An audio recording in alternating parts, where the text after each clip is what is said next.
beaucoup de gens qui se lèvent un bon jour pour être formateurs. Mais se lever tous les matins ou tous les week-ends, sacrifier 200 heures, former wu, rayante pour me former ñeneen, afin de faire en sorte que les jeunes puissent adopter une ligne de conduite irréprochable.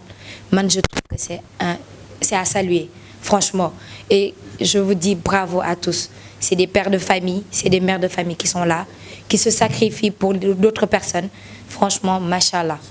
Et c'est un programme très très riche. Si on donne instauré à l'école, on aurait moins de problèmes, moins d'indiscipline et moins de personnes à protéger. Te gis naa ni franchement, vous êtes tous engagés. Te buñ ko doxalee ni mu war a doxee ngeen génn fi pour former d'autres gens. Je pense que la jeunesse a vraiment de quoi en tenir. On n'a pas besoin de plus de références.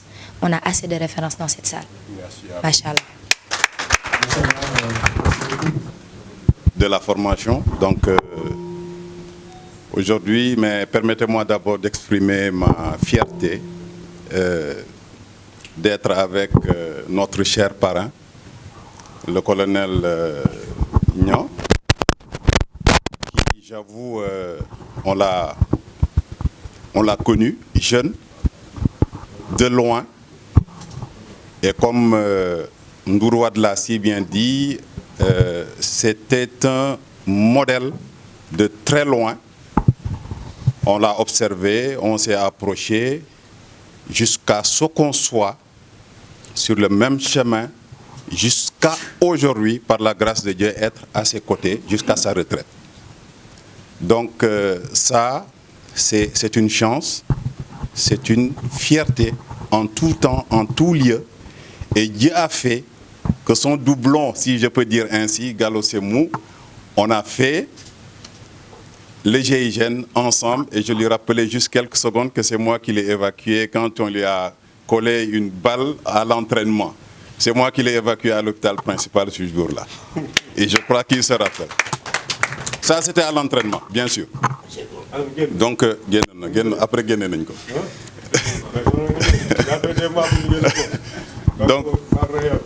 donc voilà un peu. C'est aussi vraiment un honneur que d'être là avec... Je viens de le reconnaître. Voilà, c'est vraiment toujours une fierté que d'être avec les anciens. C'est, voilà, les anciens grands bas que je viens aussi de reconnaître. Ça fait un bail qu'on ne s'est pas vu. Donc voilà, Baba Cissé, on était lui aussi ensemble. On a tellement d'anecdotes entre nous que voilà, c'est toujours un plaisir de se rencontrer. Bon, pour vous autres stagiaires, c'est vrai qu'on ne va pas... On se connaît. Ndour Wade et Latir, il n'a pas dit l'histoire. C'est-à-dire quand tu es au GIGN, c'était Ndour Wade et Amadou Latir Ndour. Il m'a interdit le Ndour. Il faut dire Latir, c'est moi Ndour. Donc on s'en est tenu comme ça. N'est-ce pas? Donc, la seule chose que je vais vous dire, c'est que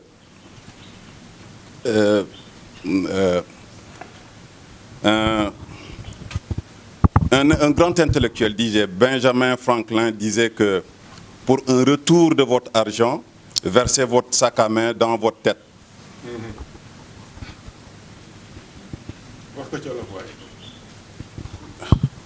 Bah, comme je dis,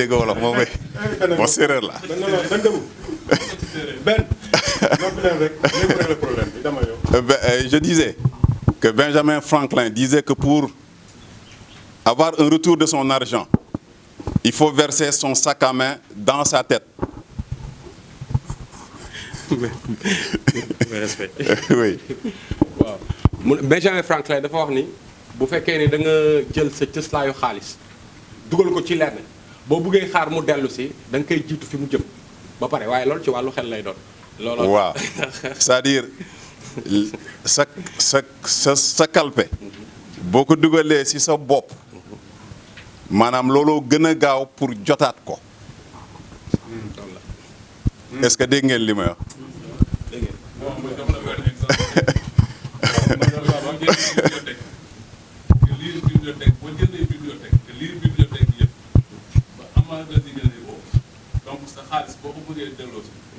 restitution lay doon.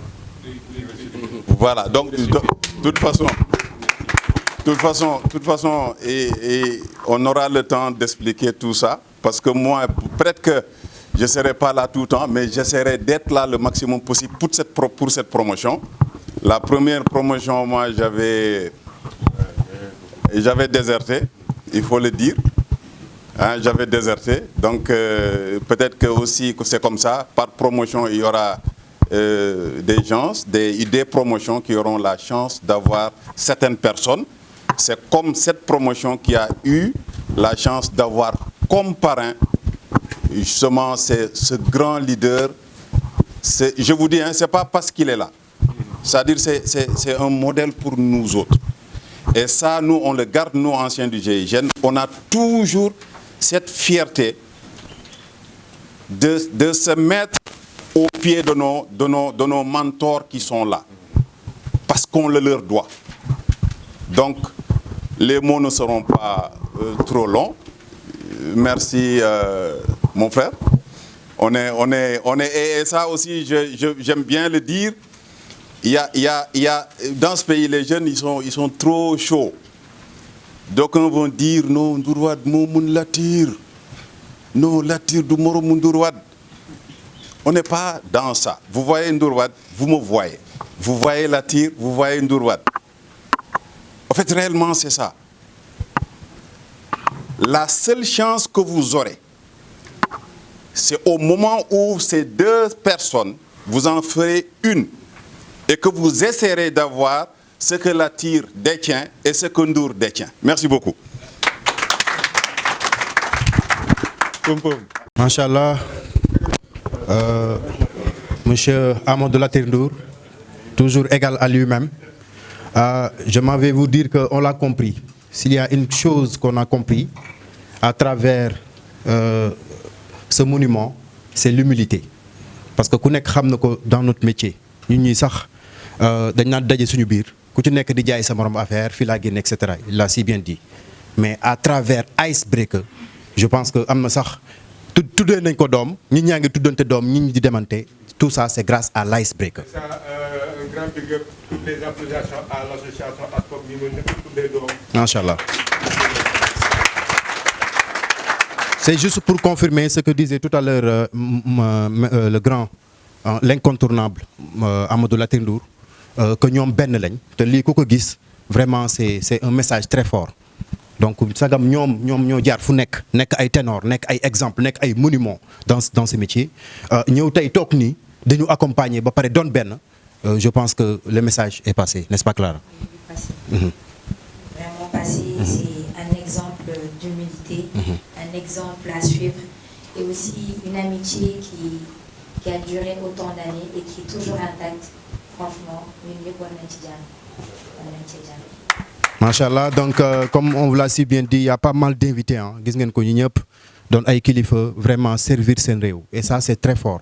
Nekk ci sa réew di bay sa waar li nga war a def nga koy def di jariñ sa réew fonk sa drapeau dem ba à un moment donné nga ne doyul je vais accompagner les jeunes les former taxawu leen parce que loolu bokk ci li sukkali Sénégal mais li koy jëmale kanam surtout la formation moo tax ci ñoom dañ ciy tànn ñoo xam ne mënul ñàkk ñu sànni ci kàddu parce que loolu la ñu am tey pour dénk ñu ay kàddu mais surtout magnifier cette journée dañu am léegi le grand major d'accord Babacar Mbaye moom it mu ñëw léegi des acclamations s'il vous plaît ngeen tàcc ko mu ñëw sànni ay kàddu. balaa ngay dem dañuy dem gannaaw Paaru Mamel bi suñu corde dañuy dem Paaru Mamel ci gannaaw les roches là ah boo noo gis ay nit yu nekk ci corde yi di dox yor ay corde yooyu di kii voilà c'est day man ak moom nit la ko il faut mu yor ba attanaa ko asalaamaaleykum wa rahmatullah naka ngeen def waay mais sant ak ngërëm rek ci invitation bi fii waaw on se réjouit vraiment de notre présence ici et comme ñun moom dañuy ñaan yàlla rek li ngeen tàmbalee rek mu teer yi yàlla defal leen jàmm defal leen xéewal kàttan ak wér ba li ngeen di mbëbët ci seen carrière bi mu sotti ci jàmm. Bon, moi j'étais au CPGM avec Pape Ousmane Cissé, j'ai fait 10 ans là-bas comme instructeur. Donc quelque part de très loin j'ai participé à ce groupe parce qu'à chaque fois j'échange avec Pape Ousmane Cissé sur certains thèmes et nous ci waxtaan donc quelque part j'ai ci biir bien que j'ai de l'autre côté. Ce que je vais rebondir un peu sur ce que madame a dit tout à l'heure, c'est ce côté approche intellectuelle de l'intervention. Pendant presque 10-15 ans, j'ai défendu cette approche-là. J'ai toujours dit que l'élément d'intervention, c'est le gars le plus intelligent. C'est le plus intelligent. Parce que quelque chose va se passer à l'heure H, on va lui demander tout de suite la solution. Tandis que si c'est l'autre intellectuel là-bas, il va prendre ses papiers, faire des essais, faire lire, envoyer pour finalement, dans une semaine ou 2 semaines, venir te présenter quelque chose. Alors que vous, on vous demande la solution tout de suite. Donc, si vous êtes des gens très intelligents. D'où cette approche intellectuelle qu'on doit avoir de l'intervention. Donc, c'est hyper important. Donc, cette approche intellectuelle de l'intervention fait que vous êtes toujours dans l'action et non dans la réaction. Toujours dans l'action et non dans la réaction. À chaque fois que vous allez réagir, c'est qu'en un moment, la situation vous a échappé, vous allez utiliser la force pour récupérer cette situation-là. Et ça, c'est la faute à éviter. Le gars que vous protégez, tout ce qu'il demande, c'est aller tranquillement et rentrer tranquillement. Il ne veut pas de problème. Pour ça, il faut être intelligent, préparer tout, prendre toutes les mesures qui s'imposent pour que rien ne se passe. Le gars, il vient, il rentre chez lui tranquille, sans stress. C'est ça votre rôle. C'est ce qu'on attend de vous. Donc, dans cette approche de la formation-là, sachez qu'il faudra beaucoup insister sur cette approche intellectuelle et travailler beaucoup là-dessus. Dans l'ice breaking, je n'ai jamais fait, c'est même pas la première fois que j'entends ice breaking. I don't know what it means, ce truc-là. Mais je sais une chose, quand je fais une approche sur le savoir-être, là, c'est important. Parce que le gars que vous formez, vous allez donner une certaine somme de connaissances. Donc, dans ce savoir-être-là, ce gars-là que vous allez apprécier, il va le savoir, le connaître, l'étudier, le formater avant de lui donner ces connaissances-là. Parce que ces connaissances-là, c'est une arme. Les sécurités que vous attendez, c'est une arme. Donc on ne le donne pas dans ma tête, on ne le donne pas à n'importe qui. Dans cette ice-breaking, que je ne sais même pas ce que ça veut dire, que vous allez faire, il faut essayer de savoir à qui j'ai affaire avant de lui donner cette somme de connaissances-là. Donc, former ce gars-là, faire le débriefing avec ce gars-là, le formater jusqu'à ce qu'il soit capable de recevoir ces connaissances-là et pouvoir les distiller demain. Donc ça, c'est le petit mot que j'avais à vous dire. Ben, je vous remercie de votre attention et bonne continuation.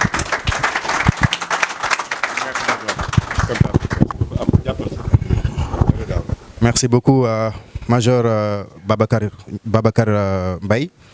On vous a bien écouté. Encore une fois,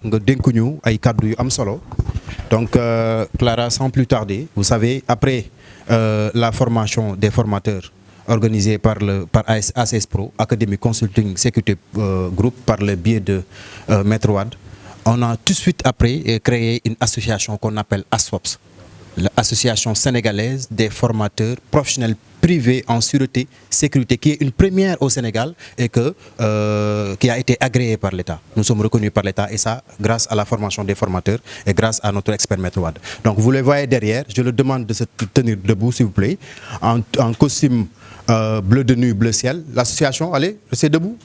Et vous avez barafet di tok non do len juk. Gaay dama bëgg ngeen tatchu premier promo formation des formateurs. Donc Maître Wade ñëw daal formater suñu xel yi, changer suñu accoutrement. Donc dernièrement vous voyez dem nañ ba ministre sax di génné décret par rapport ak suñu limite si suñu tenue vestimentaire. Mais vous avez vu ces tenues là, sobriété, élégance bu mat sëkk. Fépp foo xam ne jaar nañ fa, on laisse ce message là que on a notre façon très élégant de s'habiller. Et ça, je pense que c'est très fort, c'est très important grâce à Maître Wade. Encore une fois, des applaudissements. Vous en dites quoi, Clara? Vous voyez pas? Ils sont très très beaux. Ils sont très beaux. Il y a la dame là-bas. Effectivement, ça c'est Sokhna. Voilà, Sokhna Diouf. Maître, elle est la plus belle parce que c'est la seule femme. Effectivement, effectivement. Il y en a d'autres, mais bon, elle est là, les autres sont des empêchements. Maintenant, la particularité de l'ASFOP, c'est que nous sommes très bien organisés. Et il a l'habitude de dire, la sécurité rapprochée n'autorise ni amateurisme, ni improvisation, mais pro. Ça doit être bien pensé, bien réfléchi et très bien organisé. Et on l'a compris, et on s'est bien organisé à travers ASFOP. Il y a le président Djiba, le CA, hein, Maître Ben, d'accord, les membres du bureau. D'ailleurs, je vais donner tout à l'heure la parole, voilà, le secrétaire général, Major Pierre, qui ne cesse de faire un travail vraiment remarquable par rapport à l'ASFOP. Goudi ak bëccëg mi ngi gont mi ngi liggéeyal ASFOP et parmi tant d'autres, il y a le bureau d'instruction. Gis ngeen test yi ni ngeen duñ leen sonalee heure bu nekk ñu woo leen ko test yi par le biais de Maître Ouba, vous le voyez vraiment ma bëgg ngeen tàccu ko Ouba, il a fait un excellent boulot. Machallah, machallah, Maître Ouba, donc par rapport au test yi accompagner leen depuis les séminaires de préformation et d'intégration. Il y a la commission sociale par Maître Tambidou, ba pare nekk aussi responsable Xibaar 221, vous le voyez ñëw tey dañu accompagner ci bis bu rëy bi. Il y a la commission d'organisation dirigée par Maître Azif Sané, d'accord, et la commission n'est-ce pas de communication que je dirige. Man nag ni ma koy waxee rek dama nekkoon ku am fit nekkoon ci télé di wax rek aw ma benn xam-xam comme ni mu koy waxee en matière de sécurité la motivation est de 50%. Motivation kese la ñu amoon mais grâce à lui tey fu ñu toog bu ñu waxee ba pare sax journalistes yi mooy jug topp ñu wax ñu lii ngeen di wax ñu koy doog a dégg concernant la sécurité privée du Sénégal. Merci beaucoup. Donc sans plus tarder, nous donner la parole à Major Pierre, machallah, merci. Au nom de la source. Merci. Merci beaucoup. Salam alaikum. Salam alaikum. Je suis venu à may beral nuyu do cher ancien maître, respect à vous. Notre parrain, ñu ngi leen nuyu bu baax. Merci beaucoup. Ak tous nos pères qui sont là, nos tontons je vais dire, du GIGN qui sont là. Ñoom ñëpp maa ngi leen di nuyu vraiment di leen jox seen wàccuwaay. Nos chers, léegi dama leen woowee nos chers futurs collègues laay wax wala xamu nu ma ko mën a expliquer, mais je sais que vous êtes déjà dedans. ñëw ngeen ci formation bi ñu ngi leen di nuyu bu baax di leen dalal bu baax. Mais avant tout ñu ngi beral nuyu notre professeur Maître Wade mun ñu ko tarir d'éloge ça moom xam nañ ko léegi dañoo def ba nga xam ne ñu ngi ci beneen étape ak moom lay wax sànq bu ñu demee ba tuddee ko doom def naa leeral na lépp. Moi qui suis le secrétaire général de l'ASFOP, je m'en vais aussi comme ni ko monsieur Cheikhouna defee le directeur de la communication de l'ASFOP, vous présenter un tout petit peu l'association bi nga xam ne bi ñu paree formation bi moom la ñu def moom la ñu nekk ñeen ñi tamit ngeen xam ne bu ngeen ci paree incha allah les portes vous seront ouvertes ngeen ñëw bokk ak ñun liggéey bi parce que on a du chemin à faire. Je parle en connaissance de cause mais aussi je parle sous le contrôle de nos pères qui sont là ñi nga xam ne ñoom xam nañ depuis boobu li sécurité privée di laaj donc tout le travail est dans ce sens machallah. Une association, on a eu à avoir notre agrément. Heureusement, dañ ko dugal rek yagul sax gouvernement bi jox ñu sunu récépissé. Donc tout ce qui va avec, mettre dina ko kii léegi vous verrez le récépissé de l'association. Donc ñoo ngi ci liggéey ba continuer na commencé na muy continuer. L'association bi ci wàllu organisation aussi. Nous sommes constitués de commissions ou de bureaux pour mener à bien tout le travail qui va avec. Ci biir loolu, on a ce qu'on appelle d'abord le bureau de l'instruction nga xam ne moom mooy tout ce qui est instruction ak formation ci biir ASFOP moom mooy épauler le grand maître Wade. Am nañ ci tamit la commission organisation nga xam ne lépp lu ñuy def événement bu ñuy def il se charge de l'organisation dirigé bien sûr par monsieur Azif Sané. J'ai oublié le nom tout à l'heure du directeur Ouba. Monsieur Azif Sané moo taxaw na le il est l'actuel garde du corps du président de la commission du président nu mu tuddee sax conseil départemental de Kaolack. Merci beaucoup monsieur Azif Sané moo nekk na le On a aussi le président Tambédou qui dirige la commission sociale. Quand vous avez vu tout à l'heure, Ili Agnyop, tout le travail qui sied à ça, du social et tout, moi je organisé. Monsieur Tambédou, s'il vous plaît. Monsieur Ahmadou Tambédou, qui est aussi directeur de société, ISO groupe ISO International. On a aussi, après la commission sociale, on a la commission, la cellule communication dirigée par Sama Kharit, Cheikhouna, qui est ici au Momtamit. Je pense, Fatouma, après la commission sociale, la cellule communication, voilà, la discipline. Donc, comme Nico Maître dit, les petites disciplines, la khaj. Dara mënul gen discipline. Et pour mener à bien cette association, pour mener à bien tout ce travail qu'on doit faire, il faut que nous ayons des règles, pour ne pas dire attitude et comportement comme nous le tout le temps, mais il faut que nous ayons un code de conduite. Et c'est qui koyor Tibir Asfop de Ken Koudoul, notre cher professeur et grand maître Pok. Applaudissez maître Pok s'il vous plaît. Ça ñu bëggé génn ça ñu bëggé dérailler c'est lui qui nous met encore ci kaw ray donc japp ñu vraiment tété ñu ci bu baaxa baax je pense que ni dans l'ensemble jeexna wala amul commission bu ma faté parce que on est tellement organisé que voilà je pense que tout a été dit tout a été dit ci bir lolu aussi ma ngi nuyu notre partenaire aussi Soxil Saveur nga xamné day japp bu baax ci liggéey bi. Donc c'était une façon de vous présenter rapidement l'ASFOP avec ses composantes. Merci encore une fois et je vous repasse encore le mot de la bienvenue à vous tous. Merci beaucoup. Merci. Tant d'autres.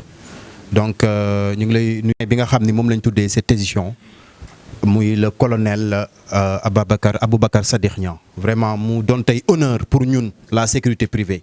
Pour nous les acteurs de la sécurité privée lolu tay honneur le pour ñun bu reuy bo xamni maître lolu mënu ñu lako fay te lolu lepp c'est grâce à vous machallah di ñu fi tew ñep. Donc rapidement sans plus tarder ki waral ciow li muy le colonel mom lañuy jox ay cadeau mu tété ñu sargal ñu sagal ñu xamal ñu mais surtout ñaanal ñu édition bi nga xamni mi ngi doog démarrer officiellement Clara voilà. Monsieur Aboubacar Sadikh Niang. Voilà, des applaudissements s'il vous plaît.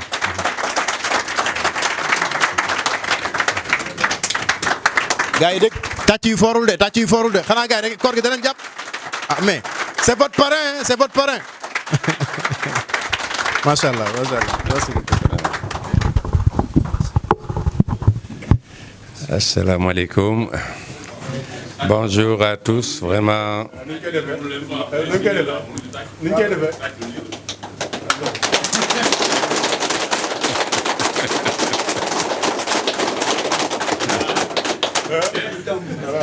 En tout cas, je suis trop fier, je suis très ému et je suis très content parce que je suis un amoureux fou de la sécurité. Pour avoir donné la majorité de mon temps dans ce service qui a été le service de l'État. Donc sécurité privée dafa nek lo xamni li actuellement dafa am importance bo xamni xeyna ci kanam dinañ ko gëna xam parce que la sécurité d'État amna yenen yo xamni yi mom la gëna tal ci di def lo xamni li mom la daan def d'habitude. waaw ñëpp xam nañ ni comme ni ko maître waxe fii terrorisme dafa yëngal àddina kon nag lépp loo xam ne force de défense la et de sécurité seen mission yooyu dafa am priorité ci lépp ba nga xam ne ni bii di préparer mission yooyu ak di ko exécuter daf leen doy liggéey ba nga xam ni côté sécurité privée côté garde du corps yi nga xam ni vraiment ñoo war di assurer sécurité nit ñi dafay manquer terriblement. dafa nekk nag loo xam ne lii sax lu yàgg la ba tax mu nekk brèche boo xam ne kenn ku ci nekk da ci daan dugg waaw mu doon marché boo xam ne bu intéressant la mais problème yi ci nekk aussi bari trop waaw donc lii association bi c'est venu à son heure parce que objectif yi wax nañ ko fii leer na waaw jarul ñu ciy dellu si leer na nañ te lii rek lañ doon xaar te sama présence fii tey jii dafa nekk loo xam ne dafa mel ni man lañ ko defal au lieu que ngeen foog ni man yéen a ma ko defal dafa mel ni man ngeen ko defal parce que nit ki li mu bëgg mu nekk passion am lépp loo xam ne li daf koy yokk rek dafay mel ni loolu la ne te man nag sama vie yëpp ci loolu la mën a nekk dama jàpp ne nit ki lu muy dugg daf cee war a dem ba jeex te nit amul limite mooy limité boppam rek yàlla limité wuñu jox nañu xel jox nañu moyen jox nañu xam-xam jox nañu aussi lu ne daal nit daal mooy yaakaar ni rek moom fii la war a mën a mu yemale fa boppam waaw sécurité nag dafa nekk loo xam ni nit ki su demee ba yaakaar la waaw ci loo xam ne lii dafa nekk ci sécurité am dafa nekk loo xam ne lu rëy la kon nag li ngeen am nii li mooy li leen manqué woon parce que sécurité bi fi mas a am mu crédible mooy sécurité d'État te boo gisee parterre bi fii yëpp ñii ñëpp dañoo def seeni preuve carrément ci sécurité d'État waaw tey jii gisuma kenn koo xam ne dina taxaw di wax sécurité ci affaire àddina mu gis association bii te du ko respecté mu gis association bii te muy poser ay actes yoo xam ne du ko reconnaître loolu moom c'est ay utopie la kon nag yéen ñi nga xam ne bokk ngeen ci ñeey premier élément yi ñëw di ko taxaw am ngeen chance boo xam ne bii da ngeen ko war a saisir bu baax a baax parce que sécurité privée ni ñu ko gisee woon mooy sécurité d'État mooy yore les grands chantiers de la sécurité de la protection rapprochée lépp daal waaw léegi nag la ca des waaw nga xam ne nit ki moom moo koy soxla te État amalu ko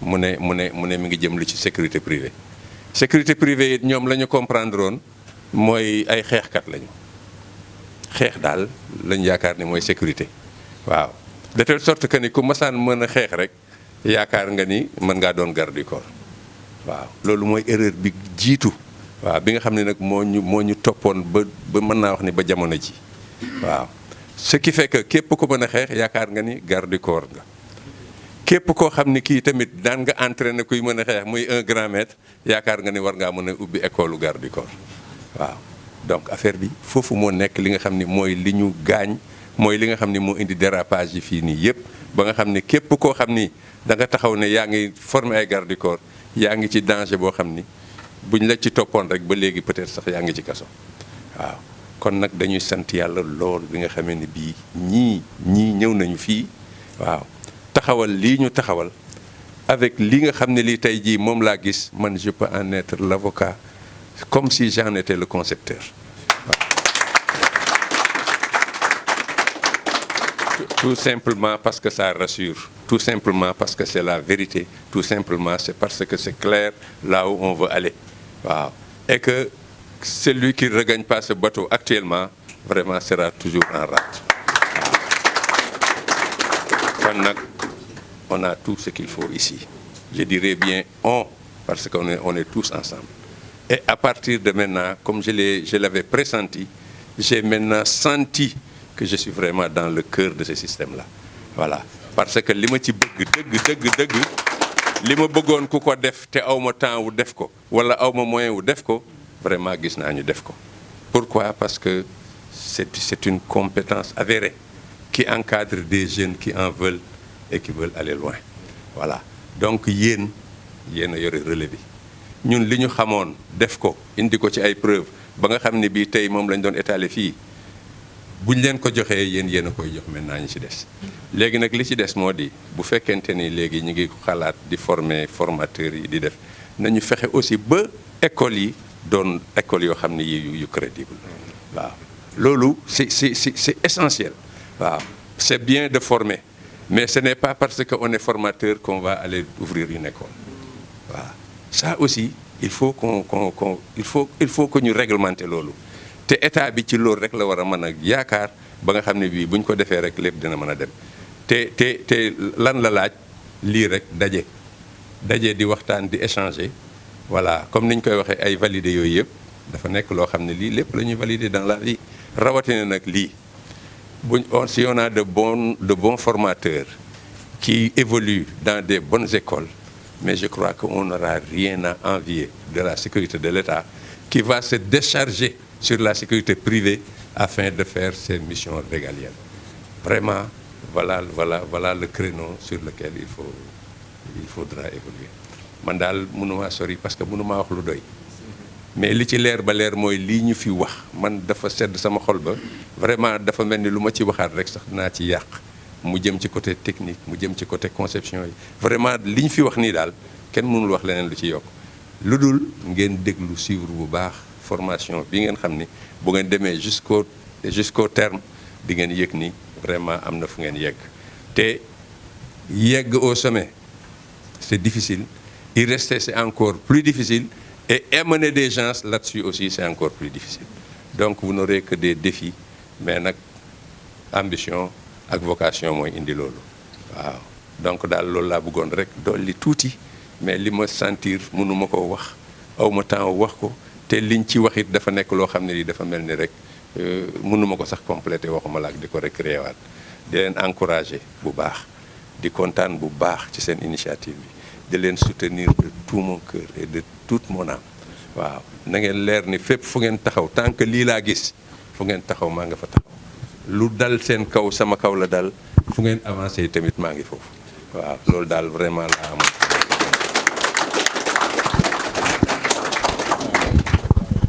Voilà donc nous déclarons ouvert le séminaire de formation de la deuxième promotion waaw voilà des formateurs en sécurité et sûreté. Merci beaucoup.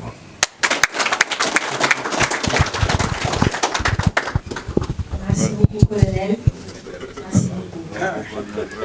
ñu koy ñaanal bu baax a baax a baax yàlla may ko gudd fan ak wér mu yàgg fi loolu yàgg suñu kanam ndax royukaay la donc nekk na c'est une bibliothèque en fait c'est une bibliothèque c'est un livre c'est une bible c'est quelque chose d'important c'est un édifice qu'on devrait respecter qu'on devrait étudier qu'on devrait partager pour que les gens apprennent qu'ils apprennent de lui en facteur humain parce que déjà en sécurité humain le facteur humain c'est important l'intellectuel c'est important se mettre à la place des autres c'est important l'empathie et ça c'est l'exemple parfait merci beaucoup colonel.